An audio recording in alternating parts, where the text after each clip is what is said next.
The man who spent 20 minutes trying to convince my wife she deserved a better life than the one she'd built with me made exactly one mistake. He asked her to choose. She did, out loud, in front of 50 people who would later tell three different versions of what happened that night, and somehow all three versions would be true. But to understand why her answer broke the room the way it did, you need to know what I didn't know yet. Not all of it. Not even most of it. I just knew there was a folder in her desk drawer she never opened when I was in the room, and a building 2 miles from ours that she always took the long way to avoid. I'll get to that. Maya and I have been married 4 years.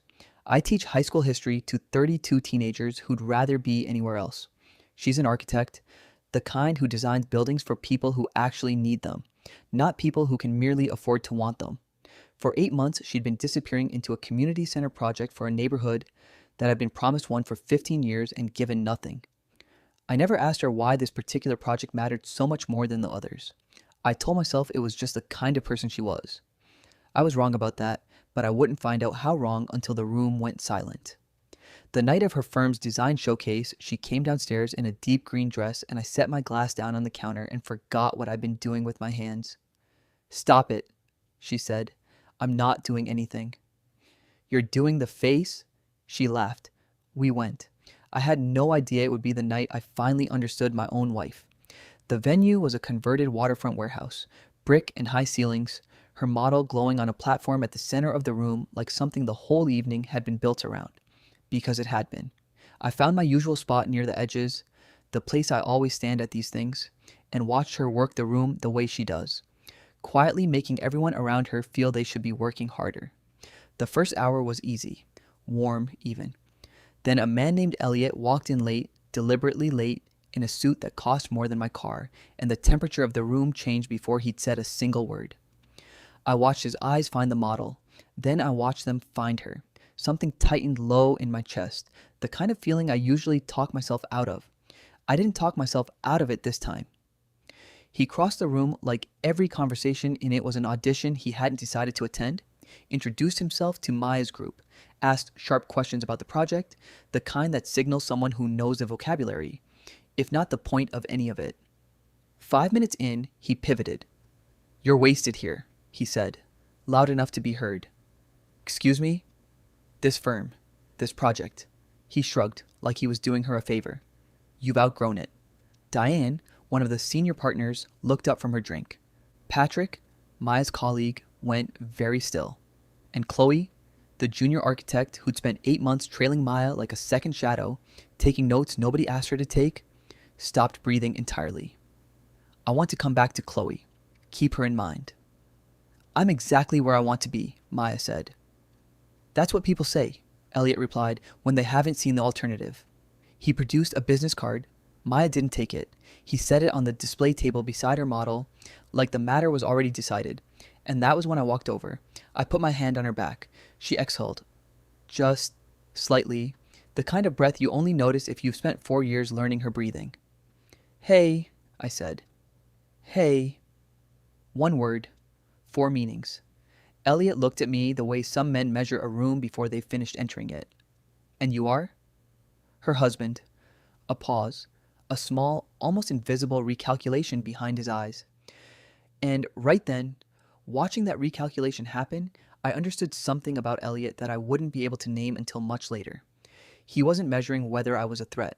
He was measuring whether I was proof of something he already believed about Maya, about what successful women settle for. He shook my hand. Firm. Competitive. Then he looked straight past me, back at her. A woman at the peak of her career shouldn't be holding herself back out of loyalty. He didn't say loyalty to what. He didn't need to. The group went quiet. Not gradually. Instantly. The way a room goes quiet right before something happens that everyone will describe differently afterward. My face went hot. I felt my jaw lock. Patrick caught my eye and gave the smallest shake of his head. "Don't. Let her handle it." Elliot wasn't finished. He picked up Maya's model. Just picked it up without asking. 8 months of her life turning in his hands like a paperweight. "The work is sentimental," he said. "Community projects feel meaningful, but sentiment doesn't build a legacy." He set it down, looked at me almost kindly. "I'm sure you're a good man, but some people are meant for larger lives." Someone made a sharp sound near the back. Not quite a gasp. I opened my mouth. I genuinely don't know what would have come out. Probably something I'd have regretted. Maya stepped forward. Not between us, just forward. And when she turned to face him, her expression stopped me cold. It wasn't anger. Anger is loud. This was something quieter and far more dangerous. Still, absolute, like a door closing somewhere you can't see. You just picked up 8 months of my life without asking, she said, low, almost steady. Don't do that again. He blinked. And I need you to understand something. Her hand found mine behind her back and held it, tighter than I expected, tight enough that I felt, for the first time that night, that she might actually need me there, not just want me there. I'm not wasted here. This project is not sentimental. These are real people who deserve a real building, and I'm going to build it for them. Maya, I'm not done.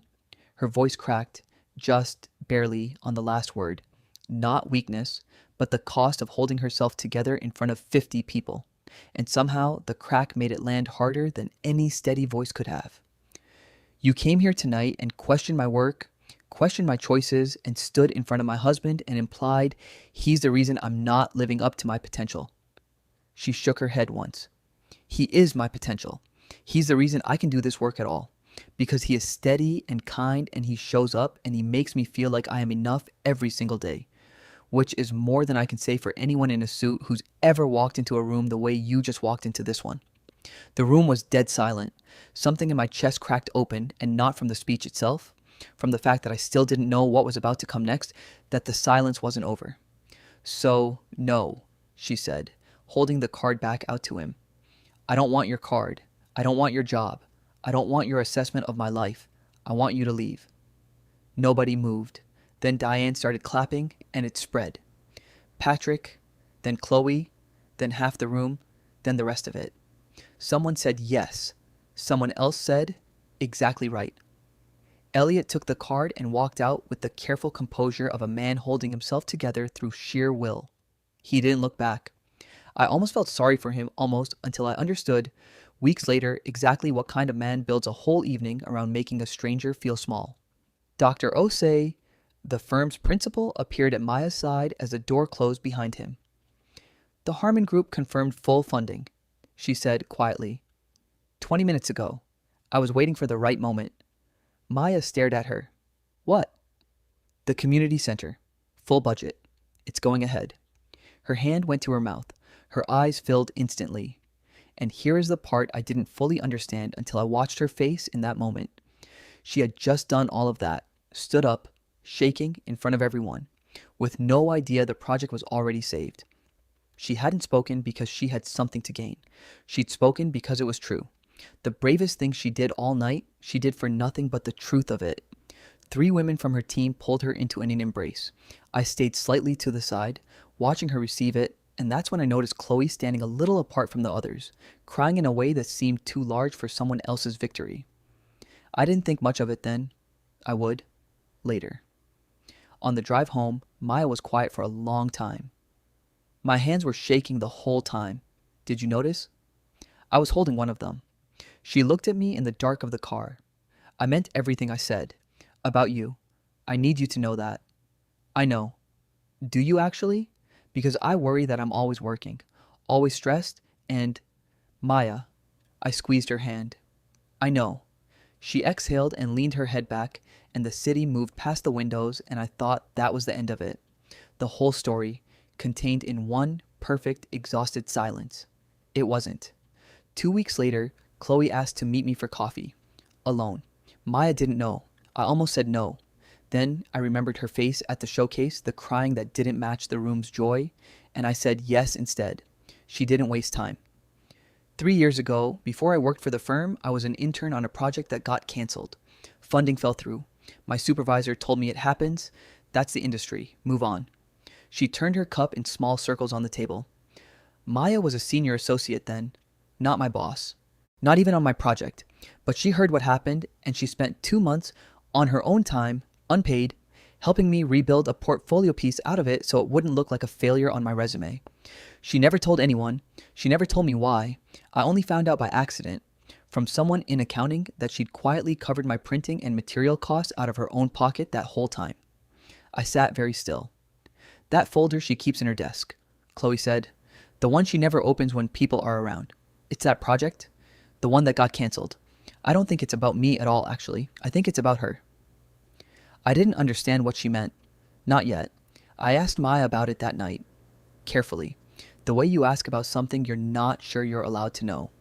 She was quiet for a long moment. Then she got the folder. Inside were sketches. Beautiful ones. For a recreation center that had never been built. Her name was on them from 9 years earlier, her first year out of school. A neighborhood promised something and given nothing. The funding pulled 2 weeks before groundbreaking by a developer who decided the land was worth more as something else. I was 24, she said. I believed the funding was real because a man in a very nice suit told me it was real, and I didn't ask the right questions. And I watched the neighborhood get told no a second time because I hadn't pushed hard enough the first time. She closed the folder. I've spent every year since making sure that never happens to me again, or to anyone I can help. It wasn't sentiment. It had never been sentiment. It was 9 years of penance built one careful, over-prepared project at a time. And I had been married to it for 4 years without once asking what it cost her. Why didn't you tell me? Because you already think I'm the strong one, she said. I didn't want you to know how much of it is just me trying not to fail that neighborhood again. I understood finally why she'd stood in front of 50 strangers and risked everything on a man who could have humiliated her in front of her entire industry. It was never really about Elliot. It was about a 24-year-old version of herself who hadn't fought hard enough once a long time ago and had been making up for it every day since. The following week, 3 women from other firms reached out to say they'd been in that room and it had mattered to them. The Harmon funding held. The community center broke ground 4 months later on a site, I later learned, 2 streets over from the one that got canceled 9 years before. She'd chosen it on purpose. Dr. Osei named Maya lead on the firm's biggest commission the following month. She told her it was because of her talent. She also told her that the way she'd handled herself that night was exactly the leadership the role required. Chloe got promoted that same quarter. Nobody connected the 2 events except the people who needed to. I went back to teaching on Monday. 32 teenagers, a lecture on Joan of Arc, and most of the period spent thinking about my wife. Not the version of her that faced down a stranger in a warehouse, but the quieter one, the 24-year-old who never stopped trying to make something right.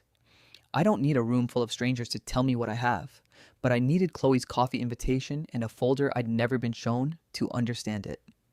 She chose me that night in front of everyone with shaking hands, but she'd been choosing every project, every late night, every neighborhood she refused to let down twice, long before I ever walked into the room. I think I'll spend the rest of my life trying to deserve all of it, not just the part I got to see. Our story ends here, but somewhere tonight, another husband, another wife, another parent, or another friend is quietly making a sacrifice that no one will ever see. If stories about love, loyalty, and the people who stand beside us mean something to you, subscribe to the channel and join us for more unforgettable stories. Thank you for watching. We'll see you in the next story.